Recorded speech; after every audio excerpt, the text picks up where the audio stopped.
Hello guys, ఎలా ఉన్నారు? మొన్న ఆగస్టు 15th కి మనకు స్వాతంత్రం వచ్చి 78 సంవత్సరాలు అవుతుంది. కానీ నిజంగానే మనకు స్వాతంత్రం వచ్చిందా? అసలు నిజమైన స్వాతంత్రం ఇదేనా? ఇలా ఎందుకంటున్నానో మీకు ఈ వీడియోలో క్లియర్గా అర్థమవుతుంది. చూడండి, మనం దేవుడి తర్వాత దేవుడిలాగా చూసేది, భావించేది ప్రాణాలని కాపాడే ఒక డాక్టర్ని మాత్రమే. అలాంటిది ప్రాణాలని కాపాడే ఒక డాక్టరే అన్యాయంగా తన ప్రాణాలని కోల్పోయింది. అసలు ఓవరాల్గా ఏం జరిగిందో మనం ఈ వీడియోలో క్లియర్గా తెలుసుకుందాం. ఇంకా లేట్ ఎందుకు, let's get into the video. August 9th, 2024 కోల్కతాలోని ఆర్జే కార్ అనే ఒక గవర్నమెంట్ హాస్పిటల్లో second year post graduate trainee అయిన ఒక 31 years ఉన్న అమ్మాయి అక్కడ డ్యూటీ డాక్టర్ గా పనిచేస్తుంది. తన డైలీ నైట్ షిఫ్ట్ లాగానే ఆ రోజు కూడా తను జూనియర్స్ తో కలిసి డిన్నర్ చేసింది. డిన్నర్ తర్వాత తన జూనియర్స్ వెళ్లిపోయారు. అప్పుడు టైం వచ్చి అరౌండ్ 2 AM అవుతుంది. ఇప్పటికే డాక్టర్ 36 hours షిఫ్ట్ డ్యూటీ చేయడంతో కొంచెం టైర్డ్ అయ్యి రెస్ట్ తీసుకుందాం అనుకుంది. అయితే హాస్పిటల్లో నిద్రపోవడానికి ఎక్కడ కూడా స్థలం లేకపోవడంతో ఆ డాక్టర్ సెమినార్ హాల్లో నిద్రపోవడం సేఫే అని అనుకుని సెమినార్ హాల్లో పడుకుంది. అండ్ మార్నింగ్ అరౌండ్ 7:30కి ఆ హాస్పిటల్ స్టాఫ్ సెమినార్ హాల్లోకి వెళ్లి చూస్తే వాళ్ళకి అక్కడ ఆ డాక్టర్ డెడ్ బాడీ కనిపించింది. అది కూడా బట్టలు లేకుండా సెమీ న్యూడ్ గా. కళ్ళల్లో నుంచి, నోట్లో నుంచి బ్లీడింగ్, ప్రైవేట్ పార్ట్స్ నుంచి bleeding, left leg, stomach, left hand, right finger, lips మీద కొన్ని ఇంజురీస్ తో ఆవిడ డెడ్ బాడీ కనిపించింది. అలా రక్తంతో తడిచి ఉన్న బాడీని చూసి అక్కడ స్టాఫ్ పోలీసులకి ఇన్ఫార్మ్ చేశారు. పోలీసులు అక్కడికి వచ్చి అబ్జర్వ్ చేసి అరౌండ్ 11 AM కి చనిపోయిన ఆ డాక్టర్ వాళ్ళ ఫాదర్ కి కాల్ చేసి మీ అమ్మాయి సూసైడ్ చేసుకుంది, త్వరగా రండి అని ఇన్ఫార్మ్ చేశారు. కానీ పోలీసులు మాత్రం తన కూతురు బాడీని చూడడానికి వాళ్ళని అలౌ చేయలేదు. వాళ్ళ పేరెంట్స్ ఎంత రిక్వెస్ట్ చేసినా కూడా వాళ్ళని అలౌ చేయకుండా దాదాపు 3 hours వెయిట్ చేయించారు. ఆ తర్వాత డెడ్ బాడీని చూపించారు. ఆ బాడీని చూస్తే వాళ్ళ పేరెంట్స్ కి ఇది సూసైడ్ కాదని అర్థమైంది. ఎందుకంటే తన కాళ్ళు 90 degrees లో సెపరేట్ అయి ఉన్నాయి. తన స్పెక్స్ పగిలిపోయి తన కంట్లోకి స్పెక్స్ గ్లాస్ ముక్కలు వెళ్లి మొత్తం ఐస్ అంతా బ్లీడ్ అవుతుంది. బాడీ మీద చాలా గాయాలున్నాయి. ముందు తన గొంతుని ఎవరో గట్టిగా నొక్కేసినట్లు ఉంది. అలాంటిది మీరు అసలు ఇది సూసైడ్ అని ఎలా అంటారని చెప్పి పోలీసులని ఇంకా హాస్పిటల్ అడ్మినిస్ట్రేషన్ ని వాళ్ళ పేరెంట్స్ క్వశ్చన్ చేయడం స్టార్ట్ చేశారు. सुसाइड किसने कहा, कैसे?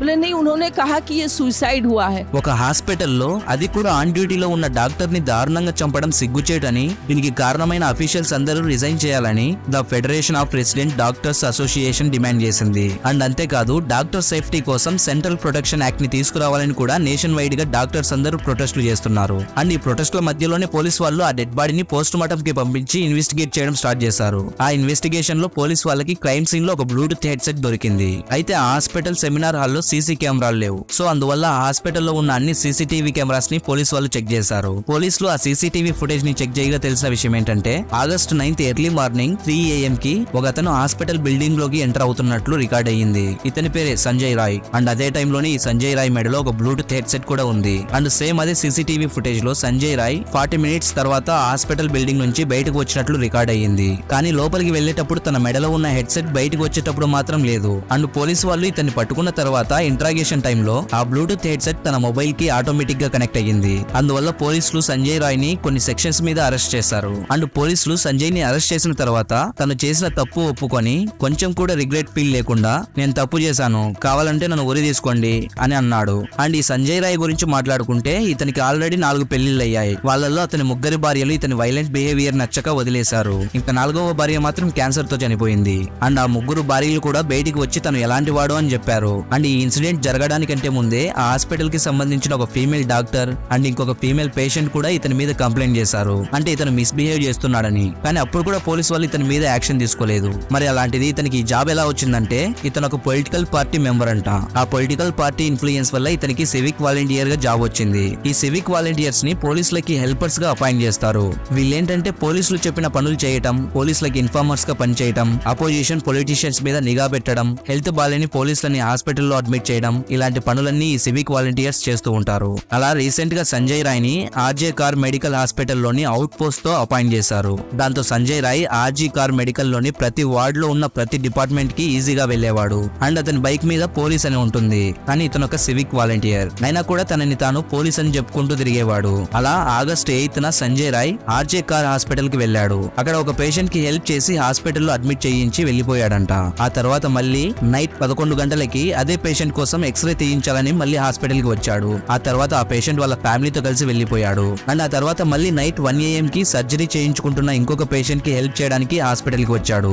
ఆ పేషెంట్ కి కూడా హెల్ప్ చేసిన తర్వాత హాస్పిటల్ వెనక వైపు ఉన్న బిల్డింగ్ లో పేషెంట్ రిలేటివ్స్ తో కలిసి ఫుల్ గా మందు తాగి తర్వాత పేషెంట్ ఫ్యామిలీకి కొంత డబ్బు ఇచ్చి వాళ్ళకి టాక్సీ అరేంజ్ చేసి ఇంటికి పంపించాడు. అప్పుడు టైం వచ్చి అరౌండ్ 3 AM అవుతుంది. ఆ టైంలో Sanjay Roy just medical building దగ్గరికి వెళ్ళాడు. బిల్డింగ్ లో సెమినార్ హాల్ లోకి వెళ్లి అక్కడ రెస్ట్ తీసుకుంటున్న జూనియర్ డాక్టర్ ని కిరాతకంగా రేప్ చేసి చంపేశాడు. అయితే నార్మల్ గా ఈ కేసు ఇక్కడితోనే క్లోజ్ అయిపోయేది, ఎందుకంటే సంజయ్ రాయ్ తానే నేరం చేశాడని పోలీసులతో ఒప్పుకున్నాడు కాబట్టి. కానీ ఈ ఇన్సిడెంట్ లో ఇంకొక మెయిన్ థింగ్ ఏంటంటే, ఈ ఆర్జీ కార్ మెడికల్ కాలేజ్ కి ప్రిన్సిపల్ అయిన సందీప్ ఘోష్ ఏమన్నాడంటే, అలా నైట్ టైం లో సెమినార్ హాల్ లో ఉండడం తప్పు అని చెప్పాడు. ఇంకా మెయిన్ గా ఆమె సూసైడ్ చేసుకుందని చెప్పింది కూడా ఇతను ఇంకా ఇతని టీం మెంబర్సే. దాంతో సోషల్ మీడియాలో ప్రిన్సిపల్ అయిన సందీప్ ఘోష్ ని ప్రతి ఒక్కరూ క్రిటిసైజ్ చేయడం స్టార్ట్ చేశారు. అందువల్ల తను తన పోస్ట్ కి రిజైన్ చేసి హాస్పిటల్ వదిలి వెళ్లిపోయారు. అండ్ రిజైన్ చేసి వెళ్లిపోయిన ఒక్క రోజులోనే అతనికి వేరే గవర్నమెంట్ హాస్పిటల్లో మళ్ళీ ప్రిన్సిపల్ గా పోస్ట్ కూడా ఇచ్చారు. ఒక ప్రొఫెషనల్ డాక్టర్ అయి ఉండి, జాబ్ ప్రిన్సిపల్ అయి ఉండి, అతను ఇంట్రాగేషన్ చేయకుండానే, పోస్ట్ మార్టం ఇంకా కంప్లీట్ అవ్వకుండానే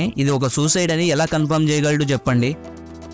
అండ్ ఇదంతా పక్కన పెడితే తర్వాత ఈ కేసులో 3 ఇన్సిడెంట్స్ జరిగాయి. అందులో ఫస్ట్ది, ఎక్కడైతే ఆ డాక్టర్ ని అత్యాచారం చేసి చంపేశారో ఆ సెమినార్ హాల్ పక్కనే ఒక రూమ్ ని రెనోవేషన్ పేరు మీద కన్స్ట్రక్షన్ వర్క్ స్టార్ట్ చేశారు.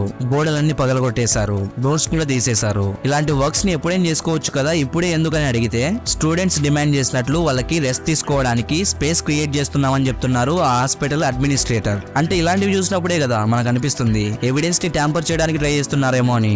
అండ్ సెకండ్ ఏంటంటే, పోస్ట్ మార్టం రిపోర్ట్ వచ్చింది. ఆ రిపోర్ట్ అయితే ఎంత దారుణంగా ఉందంటే అంత దారుణంగా ఉంది. ఒకసారి మీరే చూడండి. ఆ పోస్ట్ మార్టం రిపోర్ట్ ప్రకారం విక్టిమ్ ని ఊపిరాడకుండా చంపేశారు. ఆ డాక్టర్ అరవకుండా ఉండడం కోసం ఆమె నోటిని, గొంతుని గట్టిగా అదిమి పట్టుకున్నారు. గొంతుని గట్టిగా పట్టుకోవడం వల్ల ఆమె గొంతులోని థైరాయిడ్ కార్టిలేజ్ విరిగిపోయింది. ఇంకా ఆవిడ ఫేస్ అండ్ బాడీ మీద స్క్రాచెస్ మార్క్స్ ఉన్నాయి. ఐ, మౌత్ ఇంకా ప్రైవేట్ పార్ట్స్ నుంచి బ్లీడింగ్ వస్తుంది. Lips and abdomen right angle లో ఇంజురీస్ ఉన్నాయి. ఇంకా లెఫ్ట్ హ్యాండ్ రైట్ ఫింగర్ ఇంకా కాలర్ బోన్ విరిగిపోయాయి. మొహం నుండి నెక్ వరకు కమిలిపోయింది. అన్నిటికంటే ముఖ్యంగా ముందుగా పోలీసులు చెప్పినట్లు ఇది సూసైడ్ కాదు, దారుణంగా అతి కిరాతకంగా రేప్ చేసి చంపేసినట్లు పోస్ట్ మార్టం రిపోర్ట్ తేల్చి చెప్పింది. ఎందుకంటే సుబర్ణ గోస్వామి అనే ఒక డాక్టర్ పోస్ట్ మార్టం రిపోర్ట్ ని స్టడీ చేసిన తర్వాత చెప్పింది ఏంటంటే, ఆ విక్టిమ్ బాడీ మీద ఉన్న మల్టిపుల్ ఇంజురీస్ ఒక మనిషి అటాక్ చేయడం వల్ల అయితే రావు, ఖచ్చితంగా ఒకరికంటే ఎక్కువ మంది వల్లనే అది పాసిబుల్ అవుతుందని చెప్పారు. అండ్ ఇంకొక షాకింగ్ విషయం ఏంటంటే, విక్టిమ్ వెజైనాలో 151 మిల్లీగ్రామ్ సెమెన్ ఉందని చెప్పారు. యాక్చువల్లీ ఒక మనిషికి అయితే మాక్సిమం 10 to 15 మిల్లీగ్రామ్ సెమెన్ వస్తుంది.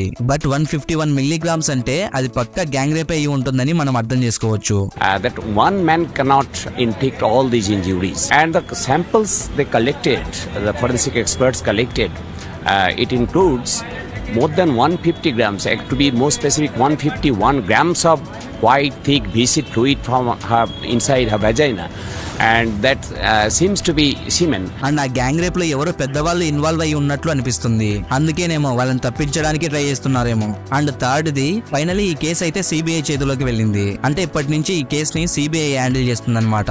అండ్ మెయిన్ గా సిబిఐ ఈ ఇన్సిడెంట్ పైన 6 ఇష్యూస్ ని ఇన్వెస్టిగేట్ చేయబోతుంది. ఆ 6 ఇష్యూస్ ఏంటంటే, రేప్ చేసింది ఒకరైనా ఇంకా ఎవరైనా ఉన్నారా, అండ్ సెకండ్ వన్, మొదట్లో ఎటువంటి ఇన్వెస్టిగేషన్ చేయకుండా ఒక మర్డర్ ని సూసైడ్ చేసుకుందని ఎందుకు రిపోర్ట్ చేశారు, థర్డ్ వన్, అక్యూజ్డ్ అయిన civilian volunteer Sanjay Roy crime చేసిన టైంలో ఒక్కడే ఉన్నాడా లేదా అతనితో పాటు ఇంకా ఎవరైనా ఉన్నారా, అండ్ ఫోర్త్ వన్, ఈ ఇన్సిడెంట్ జరిగిన తర్వాత ఎవిడెన్స్ ని డిస్ట్రాయ్ చేశారా, and fifth one, murder around 4 AM కి జరిగితే వెంటనే కాకుండా మార్నింగ్ ఎప్పుడో పోలీసులకి ఎందుకు లేట్ గా ఇన్ఫార్మ్ చేశారు, అండ్ సిక్స్త్ వన్, దీంట్లో హాస్పిటల్ అడ్మినిస్ట్రేషన్ హ్యాండ్ ఏమైనా ఉందా.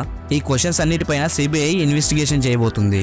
అండ్ ఈ కేసులో ఇంకొన్ని డౌట్స్ అయితే ఉన్నాయి. అవేంటంటే, ముందుగా క్రైమ్ జరిగినప్పుడు విక్టిమ్ సూసైడ్ చేసుకుందని చెప్పారు కదా, అండ్ తన ఫ్యామిలీకి కూడా సేమ్ ఇదే చెప్పారు. కానీ సెమీ న్యూడ్ గా పడి ఉన్న ఒక అమ్మాయి డెడ్ బాడీ, అది కూడా ఒంటి నిండా గాయాలతో ఉంటే అది సూసైడ్ అని పోలీసు వాళ్ళు ఎందుకు చెప్పారు. ఈ ఇన్సిడెంట్ కి ముందు సంజయ్ రాయ్ తాగి అక్కడ ఉన్న డాక్టర్స్ తో స్టూడెంట్స్ తో మిస్బిహేవ్ చేసేవాడని ఆర్జీకేఆర్ మెడికల్ కాలేజ్ కి చెందిన కొంతమంది స్టూడెంట్స్ చెప్పారు కదా. అలాంటిది సంజయ్ రాయ్ మీద ఇప్పటి వరకు పోలీసు వాళ్ళు ఎందుకు యాక్షన్ తీసుకోలేదు.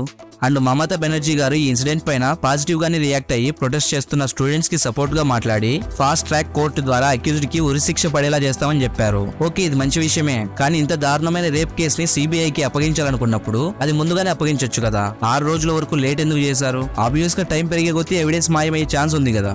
అండ్ ఆ సెమినార్ హాల్ పక్క రూమ్ లో రెనోవేషన్ గురించి ముందెప్పుడు పట్టించుకోకుండా సడన్ గా ఇప్పుడు రెనోవేషన్ చేయడం ఏంటి. ఇలా ఈ కేసులో చాలా ఇన్సిడెంట్స్ మీదనే డౌట్స్ ఉన్నాయి. అండ్ ఫైనల్ గా చివరికి ఏమవుతుందో చూడాలి మరి. అండ్ ఇలాంటి ఇన్సిడెంట్స్ ఇన్సిడెంట్స్ జరిగినప్పుడు అనిపిస్తుంది, అంటే దేశానికి స్వాతంత్రం వచ్చి 78 సంవత్సరాలు అవుతుంది, కానీ ఒక స్త్రీకి మాత్రం అసలు సెక్యూరిటీ లేకుండానే పోతుంది. అసలు ఒక ఆడపిల్ల బయటికి వెళ్తే అన్ని జాగ్రత్తలు చెప్పే పేరెంట్స్ బయటికి వెళ్లే ప్రతి మగపిల్లాడికి కూడా ఏ ఆడపిల్లనైనా అమ్మ, చెల్లి, అక్కలాగానే చూడాలని ఎందుకు చెప్పరు, ఎందుకు నేర్పరు? అలా ప్రతి మగపిల్లవాడికి చెప్పి నేర్పించాలి. అప్పుడే వారికి ఒక స్త్రీ విలువ తెలుస్తుంది. చీకటి పడకముందే ఇంటికి చేరాలి అనే ఆడపిల్లకి రూల్స్ పెట్టే పేరెంట్స్ అర్ధరాత్రి ఏ ఆడపిల్లైనా బయటికి కనిపిస్తే ఒక సహోదరులాగా కాపలా ఉండి ఇంటి వరకు పంపాలనే మగపిల్లాడికి ఎందుకు నేర్పరు? ఇలా ఒకటి కాదు, రెండు కాదు, చాలా విషయాల్లో ఆడపిల్లలకి చెప్పే జాగ్రత్తల్లో 50% మగపిల్లలకి చెప్తూ పెంచితే ఇలాంటి కేసెస్ సగంకు పైగానే తగ్గుతాయి. అండ్ ఫైనల్లీ ఈ డాక్టర్ కేసులో న్యాయం జరగాలని మనం ప్రతి ఒక్కరం కోరుకుందాం. అండ్ ఈ ఇన్సిడెంట్ పైన మీ ఒపీనియన్ ఏంటో కింద కామెంట్ చేసి చెప్పండి. సో గైస్, మీరు ఈ వీడియోకి లైక్ చేయకపోయినా పర్లేదు, కానీ ఈ వీడియోని మాత్రం మీ ఫ్రెండ్స్ అండ్ ఫ్యామిలీతో ఖచ్చితంగా షేర్ చేయండి. అప్పుడే వాళ్ళకు కూడా తెలుస్తుంది కదా, అంటే బయట ఇంత క్రూరమైన భయంకరమైన సంఘటనలు జరుగుతున్నాయని. అప్పుడు ప్రతి ఒక్క పేరెంట్స్ కూడా వాళ్ళ కూతుర్లకి జాగ్రత్తలు చెప్తారు. అండ్ గర్ల్స్, మీరు కూడా బయటికి వెళ్లే టైంలో కూడా జాగ్రత్తగా ఉండండి. సో ఇది గైస్, ఇంకొక వీడియోతో మళ్ళీ కలుద్దాం. Until then take care everyone. జై హింద్.